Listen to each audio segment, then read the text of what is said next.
sebelumnya Anda menyinggung begitu terkait teknologi yang digunakan bahwa memang untuk sektor migas di dalam negeri masih memerlukan inovasi teknologi atau transfer knowledge terkait teknologi bagi investor ataupun raksasa begitu ya di sektor migas yang dimiliki oleh asing. Sebetulnya apakah ini juga dapat diartikan bahwa teknologi kita cukup tertinggal dengan sektor migas secara global, Pak Elan?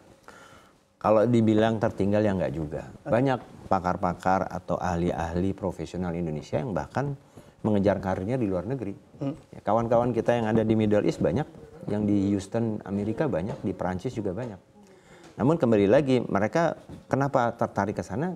Ya karena mungkin di sana ada magnet yang menarik untuk berkarir begitu ya. Nah, kemudian satu hal terkait dengan teknologi, banyak perusahaan-perusahaan minyak yang besar, mereka sudah punya research center yang cukup matang di sana. Ya, kayak Perancis di Paris Total punya research center di Po. Chevron juga punya research center di San Ramon, bukan Ramon, ya di beberapa kota ya, bahkan di Exxon Mobil juga ada research centernya. Jadi mereka punya pusat-pusat pengembangan teknologi yang matang. Nah, Indonesia saya kira ya kita punya Lemigas ya. Pertamina juga punya teknologi baru departemen teknologinya gitu ya. Namun belum memiliki research center yang memadai. Kemudian mereka adalah perusahaan-perusahaan besar ya yang pasti mencari teknologi baru. Di samping perusahaan minyak juga perusahaan jasa teknologi ada ya. Kita tahu ada Halliburton, ada Schlumberger, ada Baker. Mereka pasti punya tools, kemudian peralatan-peralatan dan teknologi-teknologi yang dikembangkan oleh mereka.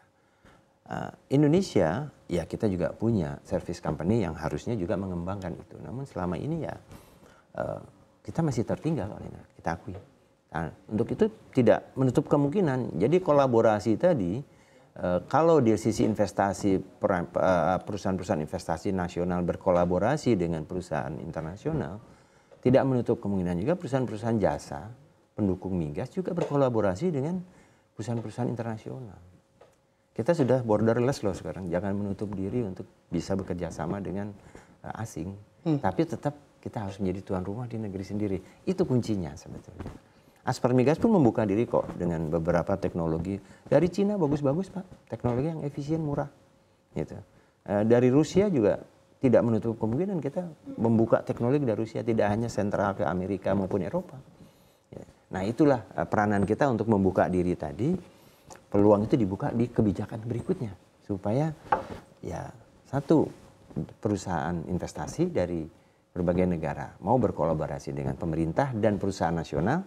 Kedua, perusahaan pensuplai teknologi dan peralatan yang canggih juga bisa berkolaborasi dengan perusahaan nasional kita, penunjang migas di kita. Nah ini yang akan kita bawa di usulan-usulan yang disampaikan oleh Asper Migas. Selanjutnya juga tentunya Asper Migas ingin agar anggota-anggotanya, perusahaan-perusahaannya ya dirangkul oleh pemerintah untuk dijodohkan nih ada dari sini. Silakan bekerja sama gitu. Akhirnya adalah pembinaan dari pemerintah untuk perusahaan nasional untuk berkembang maju. Kita memang punya Pertamina, BUMN kebanggaan kita. Tapi yang maju jangan Pertamina aja dong gitu. Jadi kami ini pengusaha-pengusaha di Asper Migas ini juga ingin maju walaupun nanti tetap akan di bawah Pertamina. Kita akan mensupport Pertamina begitu. Yang saya cukup respect yang tinggi adalah dengan perusahaan nasional kita seperti Medco ya. IMP, mereka survive dan terus berkembang maju. Nasional swasta loh, gitu loh. Bukan BUMN. Nah, kalau kita punya Medco dan IMP lain yang besar-besar, itu yang akan menyangga industri migas di nasional ini.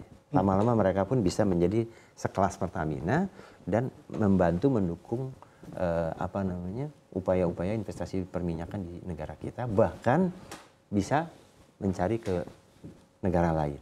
Namun Pertamina selama ini sudah cukup besar. Ya. Satu hal yang buat kita Pertamina, wilayah kerja Pertamina itu luar biasa luasnya.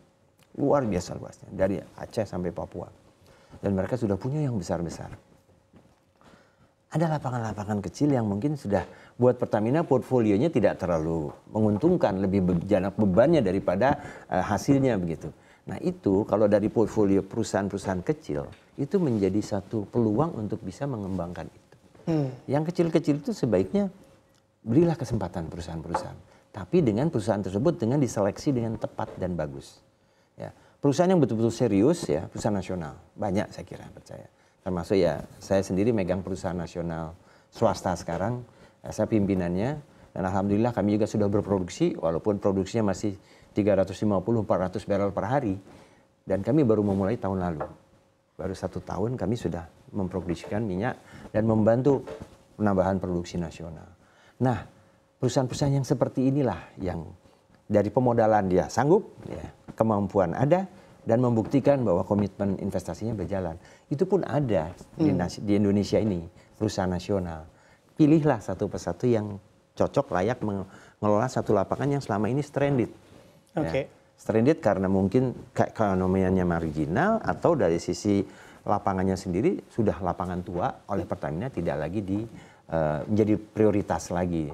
Pertamina lebih memprioritaskan Mahaka, Merokan, ONWJ, OSES, dan lain sebagainya.